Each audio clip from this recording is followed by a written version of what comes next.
আমরা নিজেদেরকে এত ছোটও করি না যেন ভগবানকে নিয়ে যেখানে অসম্মান করা হচ্ছে সেখানেও আমরা নাম লেখাই। মানে ভগবানের নামে অনেক কিছু ভুলভাল গান বেরিয়েছে বা আগেও হয়েছে বা বেরোয় কখনো কখনো।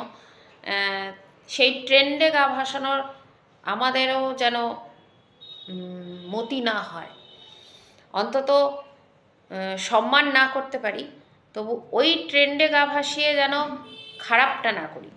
আমরা অনেক জায়গায় দেখেছি যে সিরিয়ালগুলোতে বা সিনেমাতে দেখা গেছে ধর্মীয় কোনো বিষয়কে কেন্দ্র করে, যেমন ভণ্ড সাধু সাজিয়ে কাউকে আনা হলো এবং তাকে দিয়ে কোনো ভুলভাল কাজ করানো হচ্ছে। এইগুলো কেন?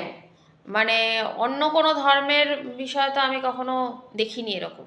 তো এই খারাপ রুচিবোধটা শুধু আমাদের মানুষদের মধ্যেই আসে কেন? এর থেকেই তো মানুষ বিশ্বাসটা হারিয়ে ফেলে, তাই না? মানে সমস্ত সাধু ব্যক্তিদের দেখলেই তাদের ভক্তি জন্মায় না, বা তাদের মধ্যে এইটা মনে হয় যে ভণ্ডামি আছে কিছু।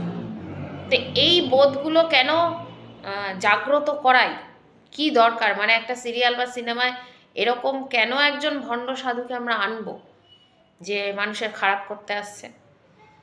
নিজের জায়গাটাকে, নিজের ধর্মটাকে, বা নিজের যে আমাদের আদিম প্রাচীনকাল থেকে যে সন্ন্যাসী সন্ন্যাসিনী যারা সত্যি ছিলেন বা আছেন, তাদেরকে আমরা কেন এত নিচু করে ফেলি নিজেরাই? সত্যি মাথায় আসে না। এরকম কি করা ঠিক? কোনো ধর্মেরই করা ঠিক না। আমরাই বা কেন করছি? কেন এই উন্মাদনায় মেতে উঠি?